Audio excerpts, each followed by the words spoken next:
egayirire. Ayi Katonda, gwakuuma abasuubira mu ggwe, era ggwe bw'otobaawo tiwali kye tusobola, tiwali kye tutuukiriza. Diŋŋana okutusaasira, tweyambe kati mu bino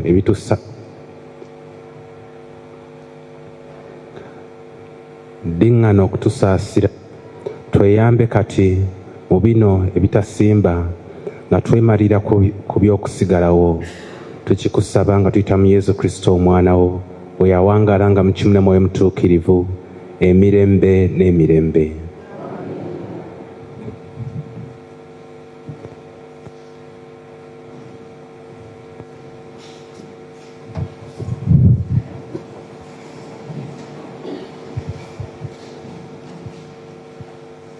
Ng'ebbumba mu ngalo z'omubumbi, nammwe bwe mutyo mu ngalo zange.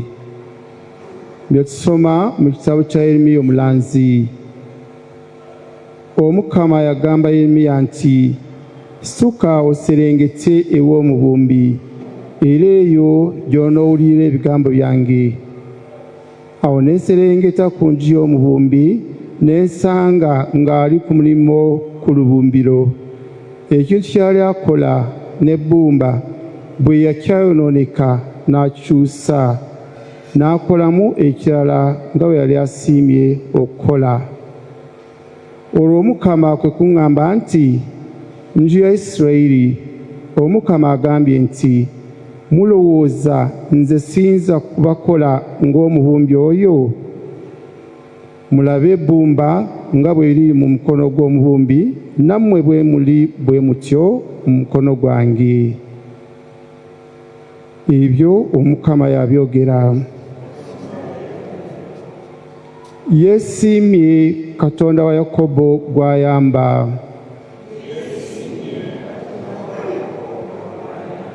Yeesiimye Katonda wa Yakobo gw'ayamba.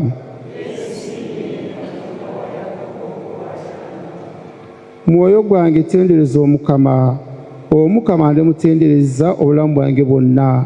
Ebbanga lyonna nga nkyaliwo, ndiyimbira Katonda wange ntongooli.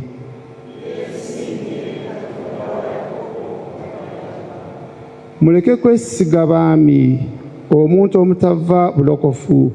Omwoyo bwe gulivaamu nga ndaba, omwoyo bwe gulivaamu ng'adda mu ttaka lye, olwo byonna byatetenkanya nga bizikiridde.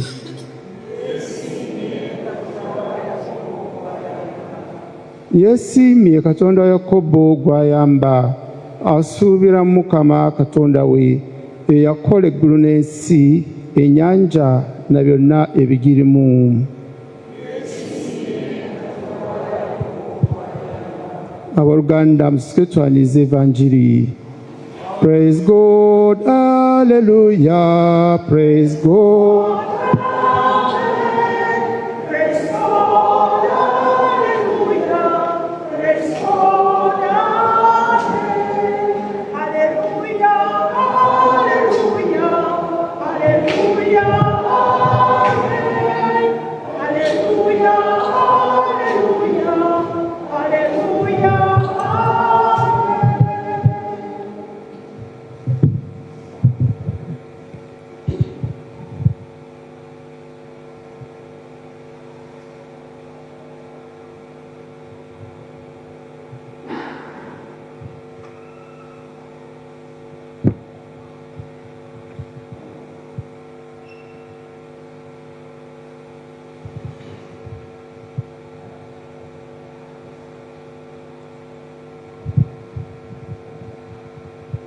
The Lord be with you.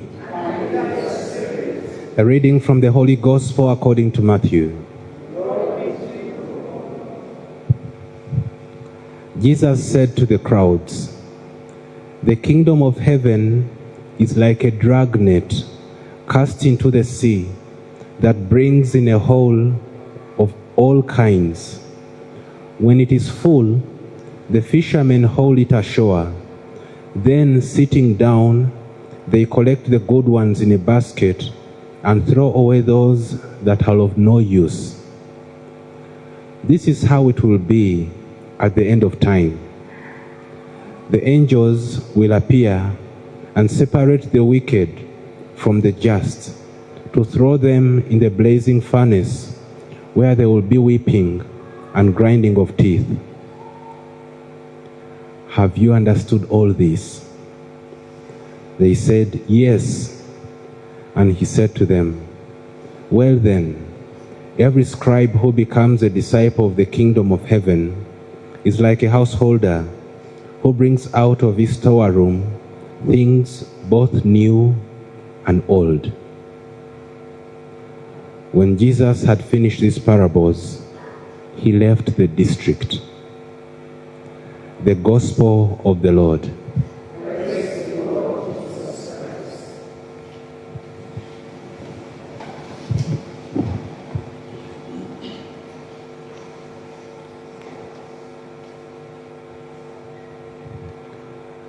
Abooluganda abaagalwa, mu Vvanjiri gye tusomye olwaleero, Mukama waffe Yesu Kristo atugamba nti obwakabaka bwa Katonda bufaanana nga ekitimba. Ekitimba ekisuulibwa mu nnyanja ne kikukumba buli kye kisanze. Ebyennyanja, obukovu, obuyamba, ebinene, ebitono, ebikulu, ebito, empuuta, mukene, byonna biri omwo. Olugero luno lutulaga okwagala kwa Katonda n'ekisa kye. Anti Omukama ffenna atuyita. Ffenna ate atukuŋŋaanya nga bwe tuli. Tatulinda kusooka kwetereeza. Tatulinda kusooka kutuukirira. Titusooke tugonjoola ebizibu byaffe. Titusooke tuwangula obunafu bwaffe. Titusooke tukyusa obulamu bwaffe oba amayisa gaffe. Gwe nange akuyita nga bw'oli, ampita nga bwe ndi. Ate nga tasosoddeemu, kubanga ekyo ekitimba kisika buli kimu. Abavubi bandigiyise envuba mbi, kubanga kisika buli kimu. Oba oli awo y'ensonga lwaki oli wano olwaleero. Abamu tuzze kwebaza. Abamu tuzze wano naye nga tweraliikirira. Abamu tuzze n'okukkiriza okunywevu. Abalala n'essaala okwegayirira kuzibu. Abamu tulina emirembe mu mitima.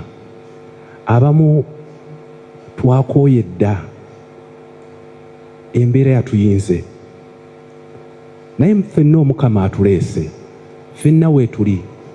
Ffenna ayogera gye tuli. Ffenna atuliisa. Ffenna n'atuwa omukisa omulala okwezza obujja.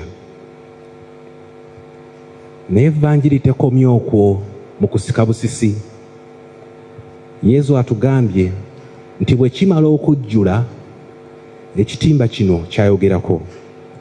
Abavubi ne bakisika, ne batuula ku lubalama lw'ennyanja, ne batandika okulondamu ebyennyanja ebirungi nga babissa mu lyato, naye ebibi ne bisuulibwa ebbali. Abooluganda, newankubadde Omukama atukuŋŋaanya nga bwe tuli, tagenderera era tayagala tusigale nga bwe tuli. Gwe nange atuyita n'obukyafu bwaffe, ne tayagala tusigale nga bwe tuli. Kisoboka okubeera mu katimba ako. Kisoboka okubeera Omukristo. Kisoboka okujja mu mmisa buli lunaku. Naye ng'omutima gwagaana dda okukyuka. Nga tuwagaanira ddala bulungi okukyusa obulamu bwaffe. Naye nga ndi mu Kristo. Kisoboka okuwuliriza ekigambo kya Katonda buli lunaku. Naye nga nkuumye obusungu. Kisoboka okujja ne nfuna Wukalisitiya buli lunaku. Naye nga ndi mu kumpanya muzibu. Kisoboka okuyitibwa Omukristo naye nga sifaayo yadde n'akatono ku kubonaabona kw'abalala. Abooluganda abaagalwa, okubeera Omukristo si kye kimu n'okukyuka, sikitegeeza kukyusa. Bwe tubeera abakristu tulina okugattako enkyukakyuka mu bulamu bwaffe sobole okugwanira okubalibwamu ebyo ebyennyanja ebirungi. Kale ekibuuzo ekikulu olwaleero si nti oba ndi mu kristu, si nti oba nsoma mmisa, si nti oba ndi mu ekereziya, naye enkyukakyuka ki eri mu bulamu bwange? Kiki kyenfuuse? Nkyukakyuka ki eri mu mutima gwange sobole okubalibwa mu balungi? Buli kusalawo kwe tukola abooluganda kutufuula abalungi oba ababi, kutubazisa mu byennyanja ebirungi ebinaatwalibwa oba ebibi ebinaayokebwa. Mukama oyo atukuŋŋaanyizza wano olwaleero mu kusaasira kwe ne mu kwagala kwe tayagala tuddeyo nga bwe twazze, tayagala tusigale nga bwe tuli. Ayagala tuddeyo ku mirimu gyaffe, mu maka gaffe, eri abantu baffe, ng'okusaasira kwe, ng'okwagala kwe kukyusizza emitima gyaffe. Naffe olumu tubalibwe mu balungi ku nkomerero nga bwe tuwulidde mu Vvanjiri. Dear brothers and sisters, in today's gospel, Jesus is comparing the kingdom of God to a dragnet that is cast into the sea and collects every kind of fish in the sea. And Jesus is reminding us that God receives us before we are perfect, when we are still imperfect. He welcomes us. But the gospel is also warning us that being gathered in his net, in his kingdom, is not enough. He welcomes us as we are, but we have the duty of conversion, that we may merit a place in that kingdom. It is possible to attend Mass. It's possible to be called a Christian by name, to pray, to serve the Lord, and still resist change or conversion in our hearts, in our lives. So the real question is not whether we are inside the church. It's not whether we are Christians, but what kind of persons have we become after being part or numbered in the church. As we remember the late Olivia Katto, who returned to the Lord 1 year ago, we pray that she's counted among the good fish, among the holy ones in the kingdom of God.